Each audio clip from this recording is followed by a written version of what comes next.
During the 18th and 19th centuries, the French, British and American nations built and occupied a number of forts at Vincennes, Indiana. These outposts commanded a strategic position on the Wabash River. Original trading post. The first trading post on the Wabash River was established by the Sieur Jacquero, Lieutenant General of Montreal. He, with 34 Canadians, founded the company post the 28th of October 1702 for the purpose of trading buffalo hides. The post was evidently a success. In the first 3 years, they collected over 13,000 buffalo hides. When Jacquero died, the post was abandoned, and the settlers left what they considered hostile territory for Mobile, the capital of Louisiana. The exact location of Jacquero's trading post is not known, but because of the crossing of the Buffalo Trace across the Wabash at Vincennes, it is thought by some to have been at or near the modern city of Vincennes. Some other historians place the post 50 miles further south. Fort Vincennes. François-Marie Bisset, Sieur de Vincennes, acting under the authority of the French colony of Louisiana, constructed a fort in 1731 to 1732.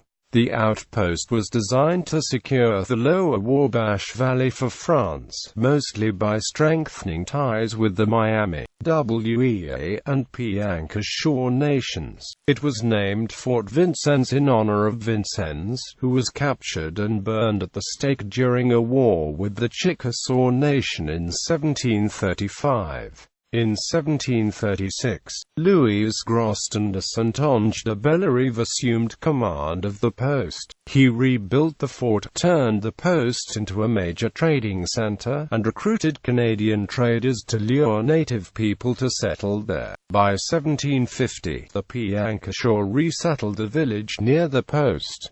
On May 18, 1764, Saintonge left the post under British orders to assume command of Fort Chartres. He transferred command to Drouet de Richeville, a local citizen. Fort Sackville. British Lt. John Ramsay came to Vincennes in 1766.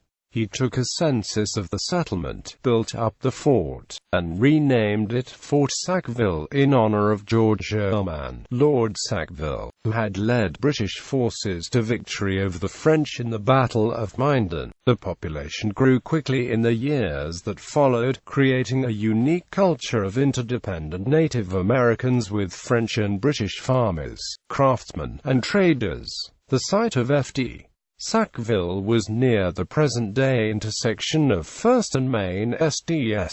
Following the French and Indian War, the British and colonial governments could not afford the cost of maintaining frontier posts. They did not station troops in the Wabash Valley at all for a decade following the conflict. Thus Fort Vincennes fell into disrepair, and Vincennes was ordered evacuated due to ongoing lawlessness. The residents united and were able to prove to the British authorities that they were permanent residents, not the legal squatters. British neglect came to an end on June 2, 1774. The British Parliament passed the Quebec Act, which enlarged the boundaries of the province of Quebec to include the Ohio Country and Illinois Country, for the Appalachian Mountains on the east, south to the Ohio River, west to the Mississippi River, and north to the southern boundary of the Hudson's Bay Company-owned region of Rupert's Land. Lieutenant Governor Edward Abbott was sent to Vincennes without troops.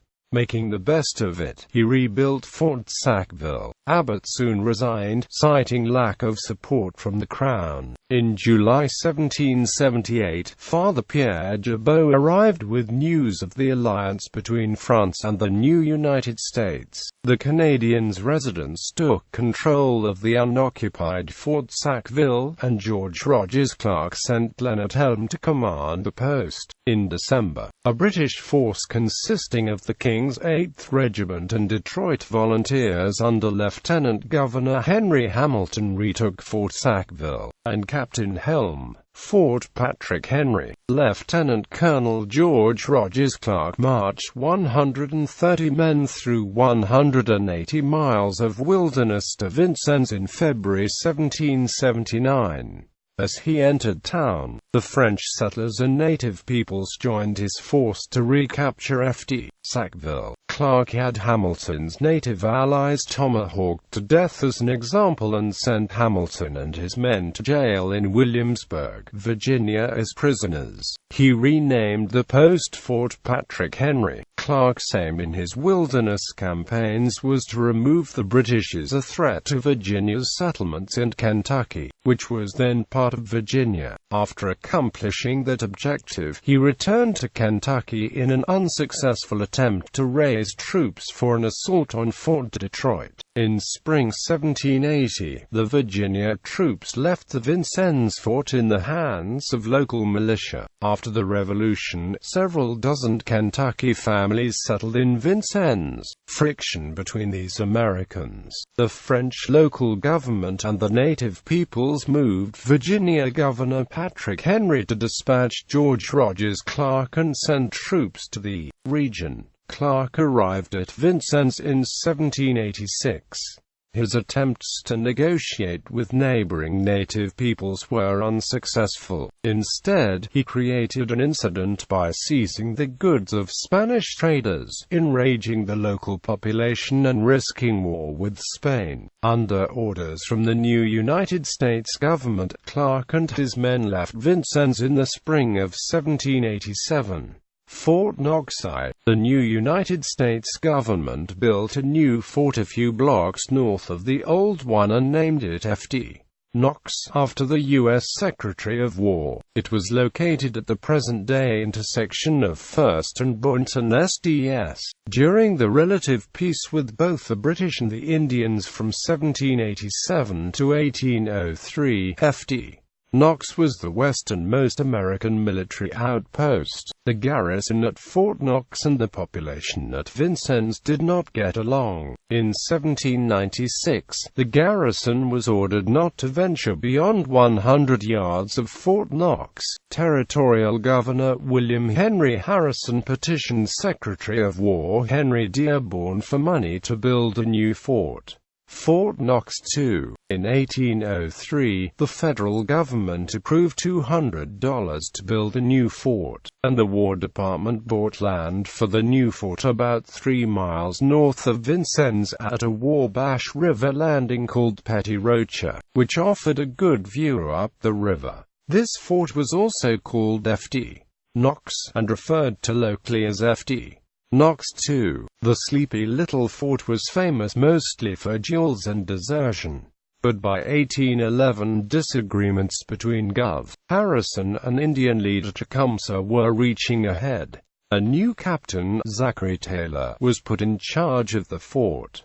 Late in 1811, Ft. Knox II had its most important period when it was used as the muster point for Governor Harrison as he gathered his troops, both regular U.S. Army and militia, prior to the march to Prophetstown and the Battle of Tippecanoe. After the battle, the troops returned to Ft. Knox at Vincennes and several died from the wounds. The Ft. Knox II site is now a state historic site close to present-day Abbott Trails Park on the outskirts of Vincennes, with the outline of the fort marked with short posts and interpretive signage in a park setting. In 1813, as the War of 1812 increased the chances of attacks by Native Americans, it was determined that the site outside town was too far away to protect the town. Ft. Knox II was disassembled, floated down the Wabash, and reassembled just a few yards from where Ft. Knox I had been. The Fort Knox II site was added to the National Register of Historic Places in 1982. Fort Knox abandoned. After the war, the threat of attacks again decreased, and friction between residents and soldiers again became an issue. Since the Native American territories decreased and moved farther north, it was decided to move the garrison to Fort Harrison, near Detroit, where the troops had won a victory a few years before. On 10 February 1816, the garrison was ordered to Fort Harrison, and Fort Knox was abandoned. Within weeks, Vincennes residents had stripped the fort of all usable materials. Commanders of Fort Knox. The muster on the Wabash is the annual fall gathering of U.S. Army, U.S. militia, British mercenaries, and Native American reenactors dedicated to reliving the period's history at Fort Knox. 2.